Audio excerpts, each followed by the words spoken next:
చేసేటివి చాలా ఉన్నాయా మోదీజీ అని అంటే చేసేటివి చాలా ఉన్నాయి.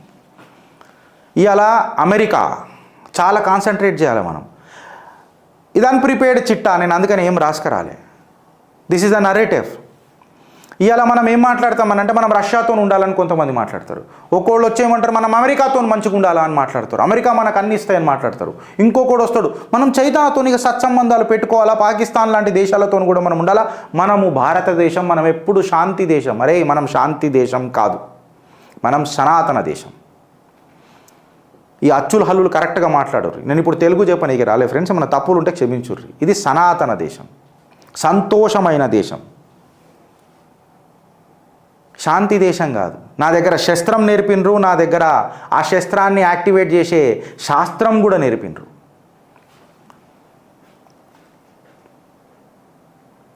సో ఇప్పుడు నేను ఏమంటున్నా అంటే మోదీజీ అమెరికాతో మనం మంచిగా ఉండాలని కొంతమంది చెప్తారు. నేను ఇప్పుడు ఒకటి చెప్తున్నా, ఇండియాను ఒక కన్ఫ్యూజ్డ్ పవర్ తయారు చేయకుండ్రి. ఈసారి ఒక భారతీయుడు ప్రధానమంత్రి ఉన్నప్పుడు భారతీయ జనతా పార్టీ నేతృత్వంలో అల్టిమేట్ పోతున్నది, అందులో డౌట్ లేదు. మీరు కన్ఫ్యూజన్ చేయకూడదు మీ పర్సెప్షన్లు పెట్టి. వాళ్ళకి తెలుసు వాళ్ళకి ఏం చేయాలనో. కాకపోతే కొన్ని సవరణలు ఉన్నాయి. అంటే నా సజెషన్స్, నా కోడిదిమాకి నచ్చినాయి, నేను మీకు చెప్తున్నా. నా అవకాశం ఉందా లేదా నేను చెప్పగాని నేను చెప్తున్నా. మీకు నచ్చినట్టయితే మీరు కమెంట్ చేయరు, లేకపోతే గిరీష్ తప్పు అని చెప్పి ఆధారాలతో పెట్టుర్రి. నేను సగౌరవంగా దాన్ని ఆదరిస్తా. ఫస్ట్ ముద్ద అయిందంటే అమెరికాతో మనం ఉండాలా అని చెప్తారు. అమెరికాతో ఉన్నాడు ఓడు బాగుపడ్డాడు రా నాకు చెప్పు. ఓడు బాగుపడ్డాడు. పక్కకున్న పాకిస్తాన్ చూడు, వెనుకకున్న ఆఫ్ఘనిస్తాన్ చూడు, ఇవాళ దోస్తీ చేసిన యూక్రెయిన్ చూడు. చిన్న ఎగ్జాంపుల్ చెప్పిన. అమెరికా అందరితో మంచిగా ఉండాలనుకుంటుంది, కాకపోతే అమెరికన్ టర్మ్స్ అండ్ కండిషన్స్తో మంచిగా ఉండాలని అనుకుంటుంది. అరే నీకు ఎంత జిగర్లదమ్ము ఉంటే నువ్వు నీ డిప్లొమాట్లను పంపి నీ అపోజిషన్ లీడర్లను పరిచయం మాట్లాడిపిస్తున్నావు. భారతదేశంలోకి అమెరికన్ డిప్లొమాట్స్ వచ్చి రాహుల్ గాంధీని కలుస్తున్నారు. రాహుల్ గాంధీని కలిసి ఏం మాట్లాడుతున్నారు? జమ్మూ అండ్ కాశ్మీర్లో ఎలక్షన్లు అయితే మీకేం పని, మీరు అడిగేందుకు పోతున్నారు? ఢిల్లీ కాన్సలేట్లా రైతులను ఎందుకు పిలిపించారు? సరే రైతులను పిలిపించారు అని అంటే అందులో ఎవరైనా తమిళనాడు రైతున్నాడా? లేడు. తెలంగాణ రైతున్నాడా? లేడు. ఆంధ్రప్రదేశ్ రైతున్నాడా? లేడు. కర్ణాటక రైతున్నాడా? లేడు. మధ్యప్రదేశ్ రైతున్నాడా? లేడు. ఎవడు ఉన్నాడు అని అంటే రైతు ఉద్యమాలు చేస్తున్న వాళ్ళు ఉన్నారు. ఎందుకనంటే మేము అగ్రికల్చర్లో బాగున్నది కదా, 42% పాపులేషన్ అగ్రికల్చర్ చేస్తుంది కదా. మళ్ళీ ఎవడు రాబోయా రైతు? ఇన్ని రాష్ట్రాలకేం లేదు, ఇన్ని ఎందుకు కలుస్తున్నారు? మనం చైనాతో మంచిగా ఉండాలని అంటాడు. అరే హిందీ చీన్ బాయ్ బాయ్ అని చెప్పి తన ప్రధానమంత్రి గానికి దేశాన్ని తాకట్టు పెట్టిన పూల్వాలా చాచా UN సీట్ కూడా తాకట్టు పెట్టిండు కదా చైనాతో మనకు దుష్మని లేదు, మిలిటరీ వద్దని అన్నాడు కదా ఈ విజనరీ. ఏమా బద్దలు వలగొట్టించుకున్నాడు వెనకకే, మర్చిపోయినామా? ఇవాళ ఈ మనిషి దిన్ రాత్ కష్టపడుతుంటే నేను కూడా అప్పుడప్పుడు ఆయనను విమర్శిస్తున్నా. ఎందుకన్నానంటే మోదీజీది దిల్ మాంగే మోర్, వీళ్ళు చేస్తున్నది ఘోరంగా ఉన్నది మోదీజీ అని చెప్తున్నా. మీకు అర్థమవుతుందా అని అంటున్నా. ఇవాళ ఆ మనిషికి సపోర్ట్ చేయకపోతే ఇంకెవరికి చేస్తారని అంటున్నా. సరే ఆ మనిషిలో ప్రాబ్లం ఏంది అని అంటే ప్రాబ్లం ఆ మనిషిలో లేదు, ఆయన ఎన్నుకుంటున్నా లేకపోతే ఆయన నమ్ముతున్నా ఈ కింది స్థాయి నాయకులతో ఉన్నది. ఇవాళ ఆయన ముఖం చెప్పి వీళ్ళు షేర్లు అయ్యి మళ్ళీ పులి వరిగడ్డే తినాలి కదా ఆకలైతే, వీళ్ళు పులి ఆకలైతే వేటాడు తినాలి కదా, వీళ్ళు వరిగడ్డి తింటుర్రు కదా కింద. నాకు ఆ ప్రాబ్లం ఉన్నది. ఇవాళ ఒక రాష్ట్ర ముఖ్యమంత్రి, సెక్యులర్ డొంగు చేసే ఒక రాష్ట్ర ముఖ్యమంత్రి వినాయకుడు ఎంబడి నడుస్తాడు, చూపిస్తాడు నా సెక్యులర్ భావాజాలాలు ఎంత గొప్పవి, నేను హిందూ ధర్మానికి ఎంత గొప్ప అని చెప్పి చూపిస్తాడు. మళ్ళీ అదే భూలక్ష్మి మాత గుడి దగ్గరికి మాత్రం కమెంట్ చేయడు. కన్వెన్షన్ కూలగొట్టడానికి ధైర్యం ఉంటుంది, దమ్ము ఉంటుంది. మళ్ళా అదే ఫాతిమా కాలేజ్ దగ్గరికి ఓనికే దీనస్థితి ఎందుకుంటుంది అన్న పరిచయం ముంగటికి రానియాడు. एक नटखट लड़की से एक भोली बाली लड़की को नटखट लड़के से शादी कर रहे అని చెప్పి తెలంగాణని ఆంధ్రాని కలిపి 1200 మంది ఆత్మ బలిదానాలు చేసి ఇయాల కూడా ఆంధ్ర తెలంగాణ అన్న సెంటిమెంట్ తీసుకొచ్చిన ఆ కాంగ్రెస్ పార్టీ ఇయాల డొంగు చేస్తున్నది.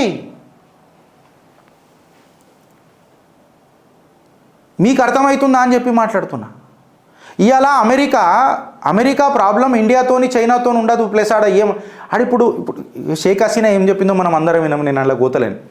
ఇప్పుడు ఇప్పుడు అమెరికాది మెయిన్ టార్గెట్ ఏముంటుంది అంటే చైనాని ఎట్లా కౌంటర్ చేయాలని ఉంటుంది. అందుకే వాళ్ళు ఇక్కడ కావాలంటారు. అక్కడికి కొంత మయన్మార్, ఇండియాలోకి కొంచెం మనది, ఇక్కడికి బంగ్లాదేశ్లోకి ఒకటి తీసి ఒక ఐలాండ్ ఎక్సెట్రా ఎక్సెట్రా, జో ఐలాండ్, జో పీపుల్ ఎక్సెట్రా ఎక్సెట్రా. ఇవాళ అమెరికాది మెయిన్ ఏదైనా పాత్ర ఉన్నది అని అంటే ఈ మనిషికి మనం సపోర్ట్ చేయాలనంటే యావత్ హిందూ చైతన్యం ఒక దగ్గరికి రావాలి. ఎందుకు రావాలని అంటే ఇవాళ నార్త్ ఈస్ట్ కార్నర్లలో క్రిస్టియానిటీ ఎంత ప్రమోట్ అయింది మీరు చూడండి. భారతదేశం మతతత్వంగా విడగొట్టొచ్చు అని వీళ్ళకి ఆల్రెడీ మనం నేర్పించిపోయినాం. వీళ్ళ పులువల చాచానే నేర్పించిపోయిండు. సో మతపరంగా భారతదేశాన్ని విధ్వంసం చేయొచ్చు అని అన్నది వాళ్ళకు ఆల్రెడీ మన డిఎన్ఏ రిపోర్ట్లు ఉన్నాయి. మతంని రెచ్చగొడితే అయిపోతుందని.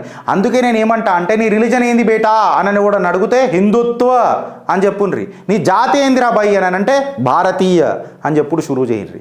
ఎందుకనంటే ఎప్పుడైతే నీ జాతి భారతీయం అవుతుందో నీ రిలీజన్ ఏదన్నా ఉండను రా బై. నీ జాతి ఎప్పుడైతే భారత్ అవుతుందో, నీ క్యాస్ట్ ఎప్పుడైతే భారత్ అవుతుందో ఈ రైస్ బ్యాక్ కల్చర్లు బంద్ చేస్తుంది అమెరికా. ఇవాళ అమెరికా చైనాని కౌంటర్ చేయాలనంటే భారత్ని ఢీ కొట్టాల్సిందే, భారత్ ప్రభావం ఉండాల్సిందే. ఆ యకాయకి దలైలామా ఎలక్షన్లలో మేము పార్టిసిపేట్ అవుతాము, నెక్స్ట్ దలైలామా ఎవరు, ఆయన హెల్త్ క్షీణిస్తుంది, ఇంత సొక్కమైన వాళ్ళు ఏడికైనా వీళ్ళు అలా మతలబులు ఉండయా? ప్రాబ్లం ఏందనంటే ఈ మనుషులు వచ్చిన తర్వాత మనం ఇవాళ రేపు గురించి ఆలోచిస్తున్నాం, కానీ ఆడు 30 సంవత్సరాల ముందు ఆలోచిస్తాడు. ఏం జరగబోతుందో అన్నది ముందే ఆలోచించుకొని ప్లాన్లు వేస్తుంటాడు. ఈ మనిషి వచ్చిన తర్వాత అట్లీస్ట్ మనం స్టార్ట్ చేసినాం. ఇవాళ వాడు మెయిన్గా చేసేది మొత్తం క్రిస్టియానిటీ కన్వర్జన్స్ షురూ చేస్తాడు భారతదేశంలో. వాడు ఆల్రెడీ ఆడ చేసుడు షురూ చేసిండు. మయన్మార్ల కుకీలది గదేలోల్లి ఏడికైనా వచ్చినాయి డ్రోన్లు.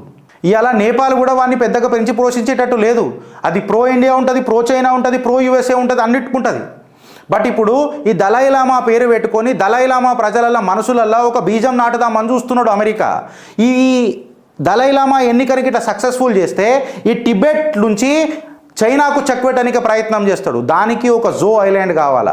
ఇక్కడ టిబెట్ నేపాల్ని ఫోకస్ పెట్టడానికే, ఇక్కడ భారత్ని ఫోకస్ పెట్టడానికే, మయన్మార్ని కంట్రోల్ పెట్టడానికే. ఎందుకంటే చైనా చేతిలోకి వెళ్ళిపోయింది కదా మయన్మార్ అంతా. దానికి వీళ్ళకు డబ్బు కావాలా. ఆ డబ్బు ఎడికైనా తీసుకొస్తారు, నార్కోటిక్స్ ఎకానమీ, డ్రగ్ ఎకానమీ. అరే మయన్మార్ కంటే ఎక్కువ, కంబోడియా కంటే ఎక్కువ, ఆడ్ కంటే ఎక్కువ, ఈడ్ కంటే ఎక్కువ మన భారతదేశంలో మయన్మార్లో డ్రగ్ ఏడికైనా వస్తుంది అన్నది ఇగో నా ప్రశ్న భారతీయ జనతా పార్టీకి. ఇది మన ముఖ్యమంత్రులకు తెలియకుండా జరుగుతుందా, మన సెంట్రల్ ఏజెన్సీస్కి తెలియకుండా జరుగుతుందా? అలా బద్దలు ఎందుకు అలగొడతలేం మనని? నువ్వు అయితే కన్వర్ట్ క్రిస్టియానిటీ కా, లేకపోతే నువ్వు డ్రగ్ ఎకానమీలా భాగస్వామిగా నీ యూత్ని మొత్తం ఇట్లన్నా చెడగొడతాం, లేకపోతే నేను క్రిస్టియానిటీ కన్నా తీసుకొని వచ్చి కన్వర్ట్ చేస్తాం. వీళ్ళ నరేటివ్ చూడుండ్రు మీరీడ. మేము ఆలోచించింది తప్ప అయితే మీరు మాట్లాడుండ్రు. ఈడ మన పాలసీ గట్టిగా ఉండాలని అంట. అమెరికా మెయిన్గా ఫోకస్ చేసేది రెండే పారామీటర్లలో, అట్లీస్ట్ ఈ 1 year, 1.5, 2 years. దలైలామా నెక్స్ట్ ఎవరు, సో దట్ టిబెట్ ఎట్లా, టిబెట్ నుంచి చైనా ఎట్లా, ఆ కాడికేని భారత్ మీద కూడా కంట్రోల్ చేసుడు స్టార్ట్ చేస్తారు. మీరు ఒకసారి అర్థం చేసుకోండి. ఈ కాంగ్రెస్ ప్రభుత్వం ఉన్నప్పుడు బలోచిస్తాన్ని పాకిస్తాన్లో ఎందుకు కలిపారు? వాళ్ళకొక కావాలా, మన రష్యా ఎట్లా న్యూక్లియర్ తయారు చేస్తుందో వాళ్ళకి తెలియాలా. అందుకే బలోచిస్తాన్ అప్పుడు పాకిస్తాన్లో కలిపి అప్పుడు మనం చూద్దాం వీడికైనా అనుకున్నారు, బెడిసి కొట్టింది. వీళ్ళేం సుఖమైన వాళ్ళు అనుకోకుర్రి, వీళ్ళు సుఖమైన వాళ్ళు అనుకోకుర్రి. వీళ్ళు మనం ఎందుకు సుఖంగా ఉండాలని అంట, మనం ఎందుకు డోంగ్ చేయాలి, నువ్వు గట్ల మేము గిట్టండి కట్టారు మేము కూడా. మోదీ గారితో నాకు ఏదైనా కంప్లైంట్ ఉందని అంటే, సార్ మీరు 2nd grade నాయకులను ఎప్పుడైతే తయారు చేస్తారు కదా, పటీచర్ పైజామా నాయకులను తయారు చేయకూరి సార్. మీకు సపోర్ట్ ఇచ్చి మీకు మద్దతు తెలిపి మీ చరిష్మాకు ఇంకొక చరిష్మా యాడ్ చేసే నాయకులను తయారు చేయండి. నా వ్యతిరేకత మీతో ఇదే. ఒక పెద్ద భరోసా వైపు భారత్ మీ వైపు చూస్తున్నది సార్. ముందు మన ప్లానింగే చక్కగా లేకపోతుండే, అట్లీస్ట్ ఇప్పుడు మనం ధీటైన జవాబులు ఇస్తున్నాం. ఇవాళ అమెరికాకు కూడా మనం చెప్తున్నాం, చల్ హఠాసావానికి ఘటాన మేము పోతాం రష్యాతో ఎంబిక్తో పిక్కు అని అంటున్నాం. ఎవడన్నా ప్రధాని చెప్పిండా? అరే ఇజ్రాయిల్ చూడుండ్రి, అరే సండాస్ పోయే కుండీలలో బాంబెట్టి లేపుతున్నారు, సండాస్ పోయే కుండీలలో బాంబెట్టి లేపుతున్నారు. అలా దేశభక్తి చూడుర్రి. నా దేశం దగ్గరికి వస్తే గుడ్లు విక్తామని అన్నట్టున్నారు. మనం ఎందుకు పెంచి పోషించాలా? ఇవాళ మోదీ గారికి నేను చేతులు జోడించి విజ్ఞప్తి చేస్తున్నా, సార్ వక్ఫ్ మీరు చేస్తారు, నాకు తెలుసు, మీ దౌత్య నీతి నాకు తెలుసు, మీ డిప్లొమసీ నాకు తెలుసు, అందులో ఎటువంటి నాకు డౌట్ లేదు సార్. నాకు మీతో ఏదన్నా విమర్శ మీతో ఉన్నది అని అన్నా, నేను ఏదైనా విమర్శ మీ మీద చేయాలన్నా మీకు పాదాభివందనం చేస్తా, ఈ భారత్ మాత సాక్షిగా చెప్తున్నా సార్. మీ చెయ్యి ఇడిచిపెట్టేది లేదు, మిమ్మల్ని కించపరిచేది లేదు. కాకపోతే ఈ గుస్పేటియాలు ఎవరైతే ఉన్నారో సార్, ఎవరైతే బంగ్లాదేశీ ముస్లిం లీడ్ వచ్చి సెటిల్ అవుతుర్రో సార్, మయన్మారి రోహింగ్యా లీడ్ వచ్చి ఎవరైతే సెటిల్ అవుతుర్రో సార్, వాళ్ళు గల్లీలకు స్ప్రెడ్ అయిపోయారు సార్. ఇవాళ ప్రాబ్లం హిందూ చైతన్యంలో ఏమున్నదని అంటే ఫ్రెండ్స్, మీకు ఇవాళ నేను ఛాలెంజ్ చేసి చెప్తున్నా, మోదీ గారికి కూడా నేను ఇదే చెప్తున్నా, భారతీయ జనతా పార్టీకి కూడా ఇదే చెప్తున్నా. ఏం చెప్తున్నానంటే, ఇవాళ మనం ఎలక్షన్లు మన చైతన్యం లేకుండా ఓడిపోతలేము, మన ఓట్ కన్సల్టేషన్ లేకుండా ఓడిపోతున్నాం. ఎందుకనంటే వాడు ఉండే 20% అయినా 13% అయినా గంపగుత్తగా పడుతుంది, నీదున్న 40-60-70% అయినా స్కాటర్ అవుతుంది. ఈ స్కాటర్ కానీకపోవాలనంటే నువ్వు 100%గా హిందువులు ఓట్ వేయాలని ఏమి ఉండదు. మీ ఓట్ షేర్ ఏదైతుందో మ్యాథమెటిక్స్ 40% ఖేల్ ఖతం, దుకాణం బంద్. అట్లీస్ట్ ఇప్పుడు దానికంటే ముందు ఈ రోహింగ్యాలు ఎవడైతే వచ్చి సెటిల్ అవుతుండో వాళ్ళకి ఆధార్ కార్డులు ఎట్లా వస్తున్నాయి మోదీజీ, ఎట్లా అసలు సెటిల్ అవుతున్నారు? ఈ చీప్ లేబర్ విషయంలో ఎవరు తీసుకున్నా ఈ బంగ్లాదేశీ ముస్లిమ్స్ ఎట్లా ఎంటర్ అవుతున్నారు? రోహింగ్యా ఫుట్బాల్ నడిపినారు తెలంగాణ హైదరాబాద్లో, మీకు వీడియోలు పెట్టమంటే పెడతా. ఎట్లా జరిగినాయి ఇవన్నీ? నేను ఒక చిన్న ప్రశ్నిస్తున్నా, ఖతం చేస్తా ఈ చిట్టా. ఇవాళ పక్కకు ఇప్పుడు నేను ఇక్కడికి వచ్చి ఒక కాన్స్టిట్యున్సీలో నేను నిలబడతా అంటే, నువ్వు ఈడెట్లు వచ్చినావురా భయ్, నువ్వు లోకల్వా, ఐ గల్లీలలో పుట్టినావా అని మాట్లాడతాడు హిందూ. అదే ఆడు బంగ్లాదేశ్కైనా వస్తే వానికి ఆధార్ కార్డులు, పాన్ కార్డులు, ఓటర్ ఐడి కార్డులు ఇప్పిస్తున్నారు వాళ్ళు. మీకు సిగ్గుందా అని అడుగుతున్నా. మన హిందువు మన పక్క గల్లీలోకి వచ్చి నేను పోటీ చేస్తారా నాయన, నువ్వు పోటీ చేయాలని అంటున్నావు, నేనన్నా చేస్తా, మన చైతన్యం గట్టిగా పెడతామరా అంటే నువ్వు నాన్ లోకల్ అని అంటారు. ఆ సీనియర్ నాయకులకు హెచ్చరిక జారీ చేస్తున్నాయి ఇలా భారతీయ జనతా పార్టీలో. మీకు ఓట్లు కావాలి సెటిలర్లై, సీట్లు సెటిలర్లకు ఇయ్యరా అని అడుగుతున్నా. వాడు హిందువు అయితే మీరు ఆ ఊర్లోనే పుడితే ఆ ఊర్లకైనా మీరు కొట్లాడతానని అంటారు, మళ్ళీ సెటిలర్లకు సీట్ ఇయ్యరా అని అంటున్నా. ఎన్ని కాన్స్టిట్యున్సీలు చెప్పాలి నేను అట్లా? ఎన్ని కాన్స్టిట్యున్సీలు చెప్పాలా భారతీయ జనతా పార్టీలో? ఈ 1947 బ్యాచ్ని మోదీజీ ఎప్పుడైతే తొక్కుతామో భారతీయ జనతా పార్టీ జయకేతనం ఎగిరేస్తుంది. భారత్ మాత ఆనంద బాష్పాలు మీరు చూస్తారు. మేము ఈ ఊర్లో పుట్టినాం, 20 సంవత్సరాలకే నువ్వు ఇన్నే పుట్టినాం, ఈయనే పెరిగినాం అంటే మళ్ళీ 30 సంవత్సరాలకే ట్యాక్స్ కడుతున్నాడు, 20 సంవత్సరాలకే పెళ్ళాం పిల్లలతో ఇన్నే ఉన్నాడు, 20 సంవత్సరాలకైనా భారత్ గట్టిగా ఉండాలని భారతీయ జనతా పార్టీకి ఓటేస్తున్నాడు. అరే వాడు ఓట్లానికి రాజకీయ ఆశలు ఉన్నాయి. వాడు నిలబడతా అంటే నువ్వు ఇటుకు వచ్చి బతకనికి వచ్చినోడు నువ్వు నిలబడతావా? నాన్ లోకల్, మన నాన్ లోకల్ ఓట్లు కావాలా నీకు? నాన్ లోకల్ ఓట్లు కావాలా అని అడుగుతున్నా. వాళ్ళకి చెప్తున్నా, తగ్గలేటోళ్ళకి తగులుతుంది ఇదని చెప్తున్నా. భూమి పుట్టినప్పటి నుంచి పుడతారా వాళ్ళే నడుచుకుంటారు ఈ భూమిపుత్రులు, నాకు అర్థం కాదు. కానీ వాళ్ళతోని ప్రాబ్లం మోదీజీ. నాకు ప్రాబ్లం ఏందనంటే ఇవన్నీ గ్రౌండ్ లెవెల్లకు మీరు దిగరు, దిగేటోడు ఏం చేస్తున్నాడు అని చెప్తున్నా. మేము చెప్పింది ఇట్లా తప్పు అయితే ఫ్రెండ్స్, నా ఆవేదనకి ఇట్లా మీకు తప్పు అనిపిస్తే ఉతికే దీనిలో నేను ఆధారాలు అడగా ఎందుకంటే ఇది నా నరేటివ్. నేను తప్పుగా ఇట్లా మాట్లాడితే నన్ను ఉతికేయండి.